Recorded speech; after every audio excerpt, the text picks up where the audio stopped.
Lalu bagaimana tindak lanjut polisi usai menangkap tersangka kasus penculikan balita di Makassar? Kita sudah bersama dengan Kapolrestabes Makassar, Kombes Arya Perdana. Selamat malam, Pak Kapolres. Selamat malam, Mas. Pertama, kami ingin menyampaikan apresiasi sudah bisa membongkar kasus ini dan juga bisa mengembalikan korban kepada keluarga Pak Kapolres, Anda dan jajaran. Ini sejauh ini tindak lanjutnya bagaimana? Kabarnya dibuat tim sus ya? Iya, jadi setelah kami mendapatkan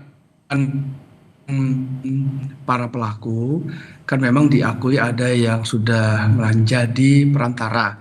Jadi pelaku kedua ada menjadi perantara sebanyak 3 kali.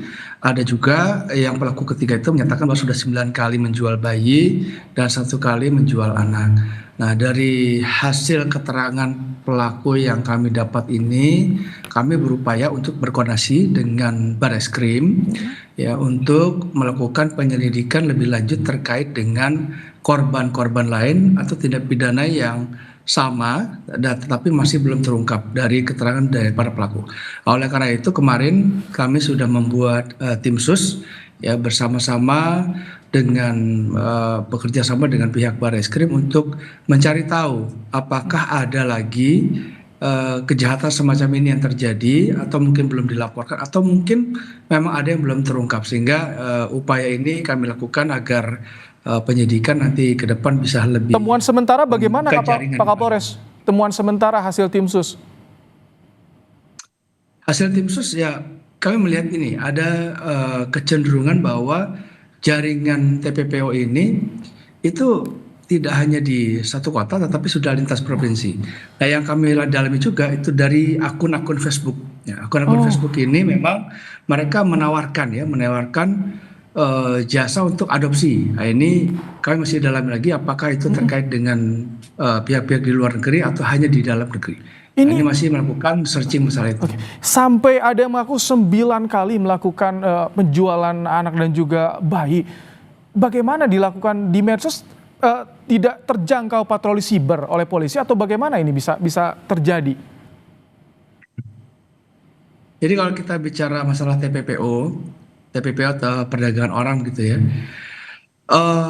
penjualan anak ini tidak melulu anaknya diculik, tidak melulu. Artinya ada juga orang tua yang tidak ingin punya anak ya, misalnya married by accident gitu ya, terus punya anaknya lalu dijual ke orang. Atau mungkin ada orang yang memang dalam kondisi ekonomi tertentu lalu menjual anaknya kepada seseorang. Nah, ini melalui model-model semacam ini lalu hal tersebut dilakukan. Nah, yang kami dalami adalah terutama yang masalah penculikan. Walaupun yang tadi juga itu orang tua ya atau mungkin pamannya atau kakeknya yang melakukan penjualan anak bayi terhadap pihak-pihak jaringan pelaku TPPO ini juga merupakan pelanggaran hukum yang cukup berat, ya sangat berat ya menurut saya. Jadi ini juga kita dalami hal itu. Ini kan yang kemarin di Makassar juga terjadi melalui media sosial dengan modusnya adopsi. Artinya ada kemungkinan bukan hanya 4 tersangka, bisa lebih dari itu, lebih banyak lagi. Dalam kasus ini 4 tersangkanya memang. Jadi rangkaiannya memang begitu. Jadi ini kan jaringan ya, namanya tindak pidana perdagangan orang itu adalah kejahatan transnasional terorganisir. Artinya memang mereka sudah terorganisir. Si penculik di awal itu memang sudah tahu dia harus menculik siapa dan dia harus memposting di mana dan dia sudah tahu pelanggan-pelanggannya siapa atau jaringannya siapa. Karena tidak mungkin mereka akan memposting di sembarang tempat. Pasti diposting sudah di akun tertentu yang mereka sudah tahu. Nah, itu satu. Lalu ada yang datang. Nah, orang-orang yang datang ini memang orang yang sudah mempunyai pengetahuan tentang bagaimana cara mengambil anak untuk dijual kan gitu. Baru setelah itu diambil, dioper lagi ke tempat lain dan orang-orang yang menerima anak ini sebagai korban trafficking itu juga mereka adalah satu jaringan yang sudah terorganisir sampai ke klien yang terakhir. Pak Kapolres. Nah, itu yang kami dalami untuk pelaku dari anak Bilkis ini 4 begitu ya. Pak Kapolres, tadi Anda menyebut ada yang lainnya. Tadi Anda menyebut si pelaku ini sudah tahu siapa menculik siapa tugasnya. Artinya mereka sudah memonitor calon korbannya. Iya, artinya siapa calon korban itu, bagaimana kondisi korban. Misalnya siapa itu bukan namanya ya, bukan langsung pada orang kita, tapi siapa targetnya. Oh, ini anak-anak yang tidak dalam pengawasan orang tua yang cukup, atau mungkin anak-anak yang mungkin berada di tempat ini. Mereka sudah melakukan survei sebelumnya, karena tidak mungkin tak langsung begitu diambil. Nah, ini kondisinya mereka sudah melakukan perencanaan. Kalau Mas lihat itu kan di CCTV ada si pelaku membawa juga 2 orang. 2 orang, iya. Nah, itu memang sudah direncanakan. Kenapa? Karena tidak mungkin dia bisa mengambil seorang korban kalau memang tidak dengan perencanaan yang matang, dan kalau mengambil secara paksa tentu anak akan bereaksi gitu ya, atau mungkin orang sekitar akan bereaksi. Sehingga dipancing melalui anaknya sendiri untuk bermain, lalu diajak untuk jalan gitu ya. Setelah sudah sampai di rumahnya baru dia melakukan aksinya. Oke, baik. Ini tadi kembali soal jika akarnya dari media sosial karena ada permintaan juga, ada yang menawarkan, sudah disisir untuk saat ini media sosial yang ada dugaan TPPO-nya.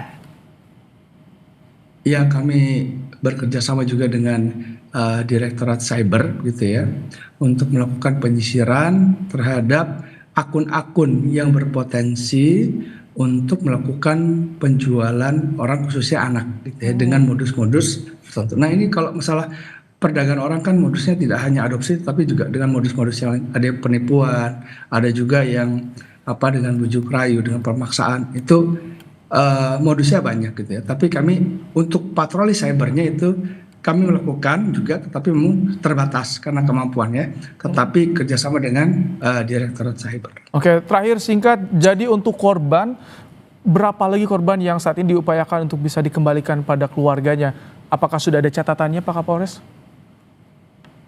Iya, jadi kalau dari pengakuan tersangka ini, rata-rata tersangka tidak mengenal korbannya. Itu pertama. Tapi kami berupaya untuk mencari tahu jejak dari jejak digitalnya, juga keterangan-keterangan yang mereka berikan kepada kami akan lacak gitu ya, dari mana mereka mendapatkan korbannya dan disalurkan kemana. Itu yang sedang kami dalami sampai saat ini. Dan pemeriksaan masih intensif kita lakukan secara berturut-turut.